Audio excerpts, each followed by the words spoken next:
برادران اہل سنت، عزیزان گرامی، السلام علیکم ورحمۃ اللہ وبرکاتہ۔ امید ہے کہ آپ حضرات خیر و عافیت سے ہوں گے۔ عزیزان گرامی، صحابہ کرام رضوان اللہ تعالیٰ علیہ مجمعین کا مقام اور مرتبہ بہت ہی افضل و اعلیٰ ہے۔ یہ ہر کوئی جانتا ہے کہ وہ اللہ کے محبوب بندے جنہوں نے اپنے ماتھے کی نگاہوں سے رسول پاک صلی اللہ تعالیٰ علیہ وسلم کا دیدار فرمایا اور ایمان کی حالت میں اس دار فانی سے رخصت ہوئے، وہ صحابی ہوتے ہیں۔ صحابی کا مقام و مرتبہ اتنا افضل و اعلیٰ، اتنا بڑا ہوتا ہے کہ ان کے مقام تک کوئی بھی غوث، قطب، ابدال ان کے مقام تک نہیں پہنچ سکتا۔ آج میں صحابہ کرام رضوان اللہ تعالیٰ علیہ مجمعین کی ایک ایسی شاندار روایت آپ کے سامنے لے کر آیا ہوں، اور شاندار کے ساتھ ساتھ یہ دردناک بھی ہے، جسے سن کر انشاءاللہ تعالیٰ آپ کو یہ احساس ہوگا کہ صحابہ کرام رضوان اللہ تعالیٰ علیہ مجمعین کی ذات پاک کیسی ذات پاک تھی، کیسی ذات پاک تھی، کس قدر اللہ اور رسول سے محبت کے ساتھ ساتھ خوف بھی ان کے دلوں میں کوٹ کوٹ کر بسا ہوا تھا۔ عزیزان گرامی، 3 صحابی ہیں، جن میں سے ایک کا نام حضرت کعب بن مالک، دوسرے صحابی کا نام بلال بن امیہ، اور تیسرے صحابی کا نام مرارہ بن ابن ربیع رضی اللہ تعالیٰ عنہم ہے۔ فرماتے ہیں کہ بغیر کسی قوی عذر کے سستی کے باعث جنگ تبوک میں شریک نہ ہو سکے۔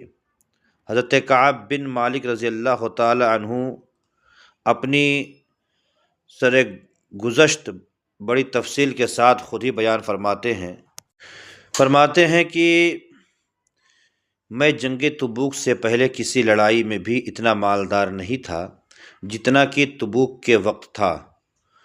اس وقت میرے پاس خود اپنی ذاتی 2 اونٹنیاں تھیں، اس سے پہلے کبھی میرے پاس 2 اونٹنیاں نہ ہوئی تھیں۔ جنگ تبوک کے موقع پر چونکہ سفر دور کا تھا اور گرمی شدید تھی، اس لیے حضور صلی اللہ تعالیٰ علیہ وسلم نے صاف اعلان فرما دیا تاکہ لوگ تیاری کر سکیں۔ چنانچہ مسلمانوں کی اتنی بڑی جماعت حضور کے ساتھ ہو گئی کہ رجسٹر میں ان کا نام بھی لکھنا دشوار تھا، اور مجمع کی کثرت کی وجہ سے کوئی شخص اگر چھپنا چاہتا کہ میں نہ جاؤں اور پتہ نہ چلے تو ہو سکتا تھا۔ اس کے ساتھ ہی پھل بالکل پک رہے تھے۔ میں بھی سامان سفر کی تیاری کا ارادہ صبح ہی سے کرتا، مگر شام ہو جاتی اور کسی قسم کی تیاری کی نوبت نہ آتی۔ لیکن میں اپنے دل میں خیال کرتا کہ مجھے وسعت حاصل ہے، جب پختہ ارادہ کروں گا تیاری فوراً ہو جائے گی۔ اسی طرح کئی دن گزرتے گئے، حتیٰ کہ حضور صلی اللہ علیہ وسلم روانہ بھی ہو گئے اور مسلمان آپ کے ساتھ ساتھ، مگر میرا سامان سفر تیار نہ ہوا۔ پھر بھی مجھے یہ خیال رہا کہ 1-2 روز میں تیار ہو کر لشکر سے جا ملوں گا۔ اسی طرح آج کل پر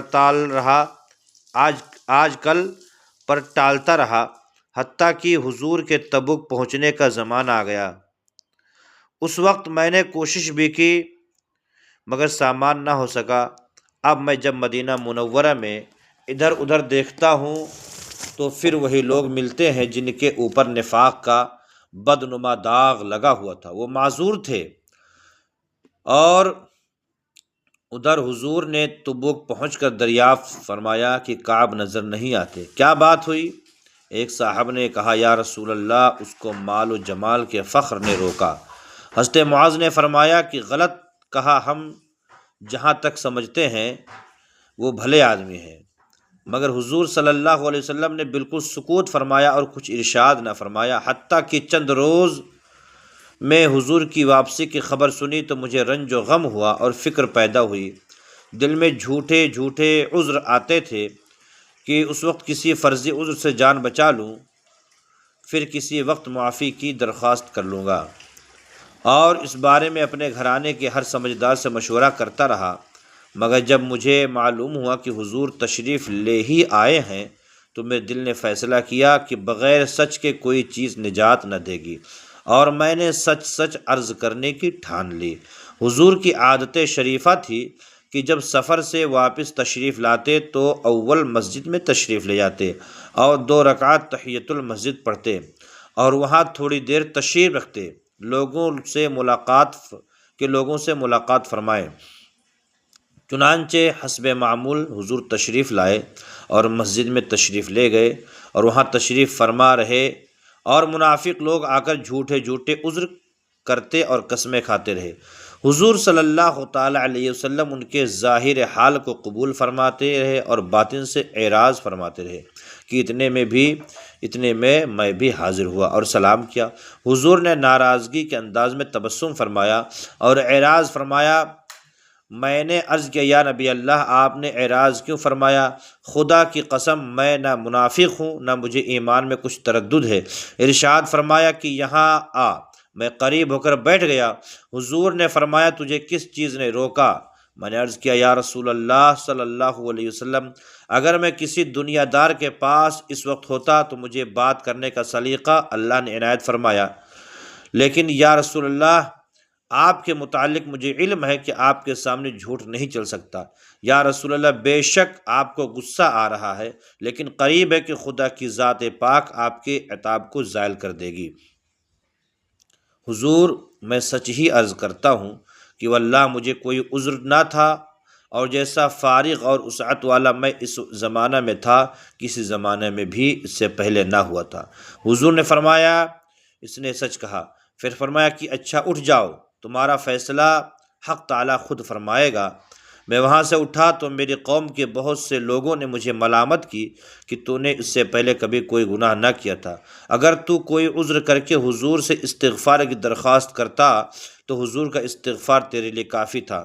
میں نے ان سے پوچھا کہ کوئی اور بھی ایسا شخص ہے جس کے ساتھ یہ معاملہ ہوا ہو؟ لوگوں نے بتایا کہ 2 شخصوں کے ساتھ اور بھی یہی معاملہ ہوا کہ انہوں نے بھی یہی گفتگو کی جو تو نے کی، اور یہی جواب ان کو بھی ملا جو تجھ کو ملا۔ ایک ہلال بن امیہ، دوسرے مرارہ بن ربیع۔ میں نے دیکھا کہ 2 صالح شخص جو دونوں بدری، یعنی بدری وہ لوگ کہلاتے ہیں جو بدر کی لڑائی میں شریک ہوئے، ان کی بزرگی اور بڑائی مسلم ہے، احادیث میں بھی ان کی بڑی فضیلت آئی ہے، اور کتنی حدیثوں میں ان کی مغفرت اور اللہ تعالیٰ کے ان سے خوش ہونے کی بشارتیں آئی ہیں۔ بدری ہیں، وہ بھی میرے شریک حال ہیں۔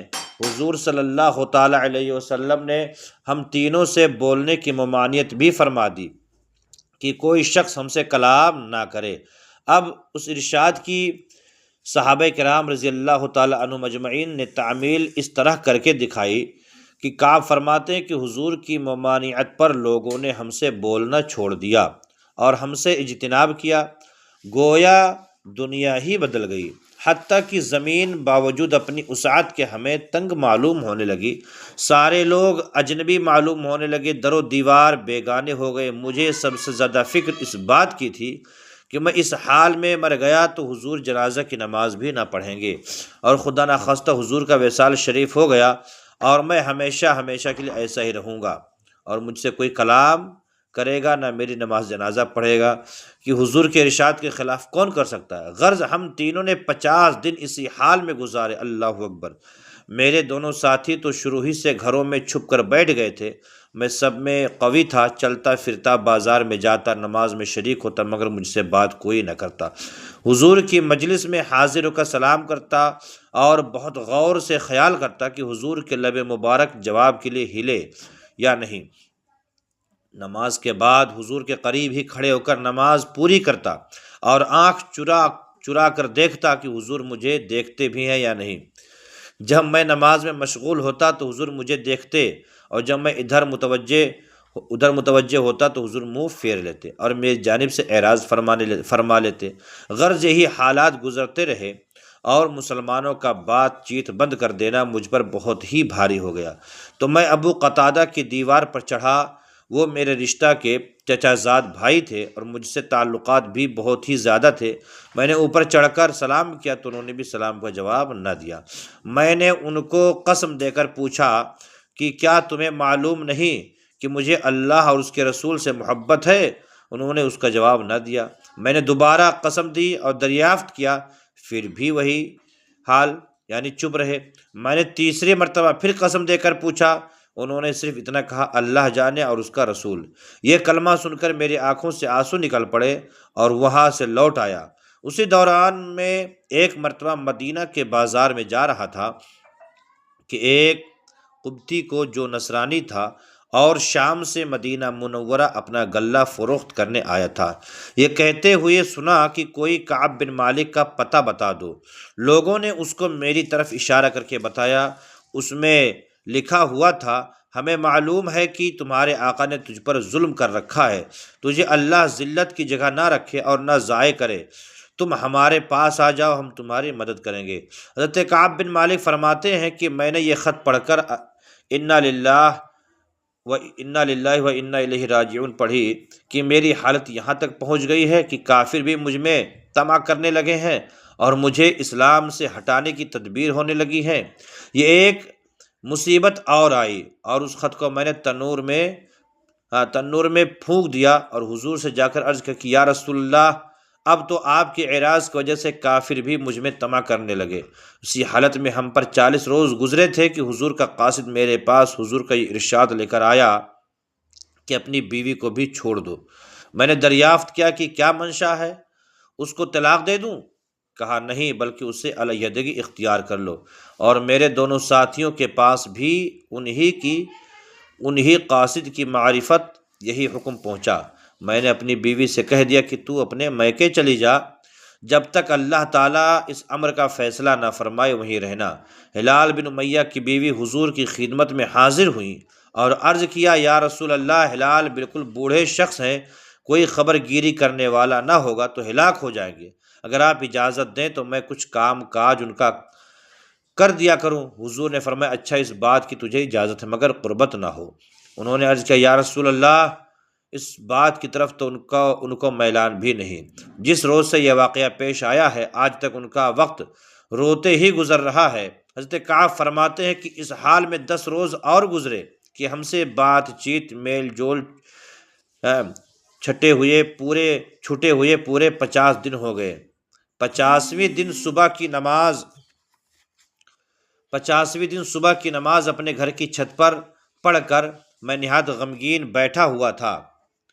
زمین مجھ پر بالکل تنگ تھی اور زندگی دوبھر ہو رہی تھی کہ صلاح پہاڑ کی چوٹی پر ایک زور سے چلانے والے نے آواز دی، کعب، خوشخبری ہو تم کو۔ میں اتنا ہی سن کر سجدہ میں گر گیا اور خوشی کے مارے رونے لگا اور سمجھا کہ تنگی دور ہو گئی۔ اور حضور صلی اللہ تعالیٰ علیہ وسلم نے صبح کی نماز کے بعد ہماری معافی کا اعلان فرمایا۔ خدا تعالیٰ نے خود فیصلہ فرمایا اور تینوں حضرات کی توبہ قبول ہوئی اور اپنے رسول پر یہ آیت طیبہ نازل فرمائی، بسم اللہ الرحمن الرحیم، وَعَلَى الثَّلَاثَةِ الَّذِينَ خُلِّفُوا حَتَّى إِذَا ضَاقَتْ عَلَيْهِمُ الْأَرْضُ بِمَا رَحُبَتْ وَضَاقَتْ عَلَيْهِمْ أَنفُسُهُمْ وَظَنُّوا أَن لَّا مَلْجَأَ مِنَ اللَّهِ إِلَّا إِلَيْهِ ثُمَّ تَابَ عَلَيْهِمْ يَتُوبُ إِنَّ اللَّهَ هُوَ التَّوَّابُ الرَّحِيمُ۔ جس پر ایک شخص نے پہاڑ پر چڑھ کر زور سے آواز دی، جو سب سے پہلے پہنچ گئی۔ اس کے بعد ایک صاحب گھوڑے پر سوار بھاگتے ہوئے آئے۔ میں نے اپنے پہننے کے کپڑے اس بشارت دینے والے کی نذر کی اور پھر حضور صلی اللہ تعالیٰ علیہ وسلم کی خدمت میں حاضر ہوا۔ اسی طرح میرے دونوں ساتھیوں کے پاس بھی خوشخبری لے کر لوگ گئے۔ میں جب مسجد نبوی میں گیا تو وہ لوگ جو خدمت اقدس میں حاضر تھے مجھے مبارکباد دینے کے لیے دوڑے اور سب سے پہلے ابو طلحہ نے بڑھ کر مبارکبادی دی اور مصافحہ کیا، جو ہمیشہ ہی یادگار رہے گا۔ میں نے حضور کی بارگاہ میں جا کر سلام کیا تو چہرے انور پر خوشی کے آثار ظاہر ہو رہے تھے۔ حضور کا چہرے مبارک خوشی کے وقت چاند کی طرح چمکنے لگتا تھا۔ میں نے عرض کیا یا رسول اللہ، میری توبہ کی تکمیل یہ ہے کہ میری جتنی جائیداد ہے وہ سب اللہ کے راستے میں صدقہ ہے، اس لیے کہ یہ عمارت و ثروت ہی اس مصیبت کا سبب بنی تھی۔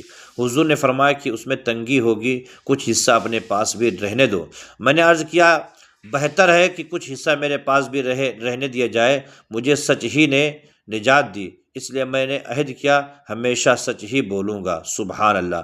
عزیزان گرامی، اس سے یہ سبق ملتا ہے کہ صحابہ کرام علیہم الرضوان کی اطاعت دینداری اللہ کے خوف کا ایک نمونہ ہے۔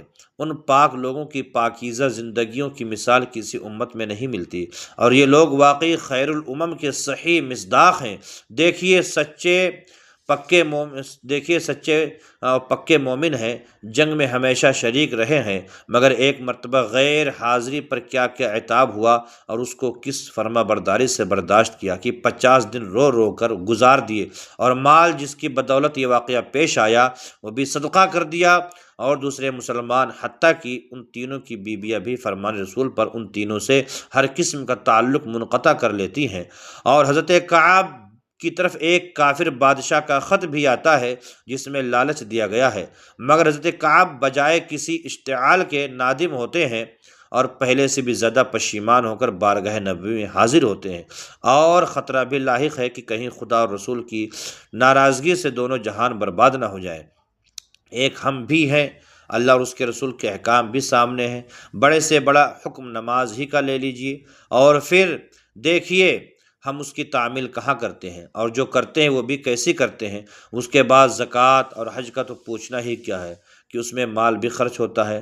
اس دردناک کہانی سے یہ بھی معلوم ہوا کہ صحابہ کرام رضوان اللہ تعالیٰ علیہ مجمعین دین و مذہب کے سچے اور پکے فدائی اور شیدائی تھے، اور وہ کسی قیمت پر بھی دین کو چھوڑنا نہیں چاہتے تھے۔ اور جو لوگ معاذ اللہ حضور کے صحابہ کے دین پر اعتراض کرتے ہیں وہ بڑے نا قابل برداشت ہے، اور انہیں اس پیغام سے سبق حاصل کرنا چاہیے کہ حضور علیہ الصلاۃ والسلام کے وہ صحابہ کرام جنہوں نے سب کچھ نبی کے ناموس پر قربان کر دیا اور اللہ اور رسول کی اطاعت سے کبھی گریز نہیں کی۔ اللہ تعالی ہم سب کو بھی اللہ اور رسول کی اطاعت فرما برداری کرنے کی توفیق عطا فرمائے، اور صحابہ کرام کے نقش قدم پر چل کر زندگی گزارنے کی توفیق عطا فرمائے۔ اور آخر میں ایک بات اور عرض کرنے کی جسارت کرتا ہوں کہ ہمیشہ چاہے آپ پر مصیبت آئے، چاہے آپ پر پریشانی آئے، چاہے آپ پر تنگی آئے، سچ کا دامن کبھی نہ چھوڑیں۔ انشاءاللہ سچ ہمیشہ نجات دلاتی ہے۔ سچائی کے ساتھ رہیں گے، ہمیشہ سچ بولنے کی عادت ڈال لیں، انشاءاللہ آپ کبھی پشیمان نہیں ہوں گے، کبھی آپ شرمندہ نہیں ہوں گے، ہمیشہ انشاءاللہ کامیابی آپ کا قدم چومے گی۔ اللہ تعالی ہم سب کو ہمیشہ سچ بولنے کی، سچ سننے کی اور سچ پر عمل کرنے کی توفیق عطا فرمائے۔ میرے بولنے میں اگر کسی قسم کی کمی کوتاہی لغزش غلطی ہوئی ہو، الفاظ کم زیادہ ہو گئے ہوں تو اللہ تعالی معاف فرمائے۔ استغفر اللہ ربی من کل ذنب واتوب الیہ۔ السلام علیکم ورحمۃ اللہ وبرکاتہ۔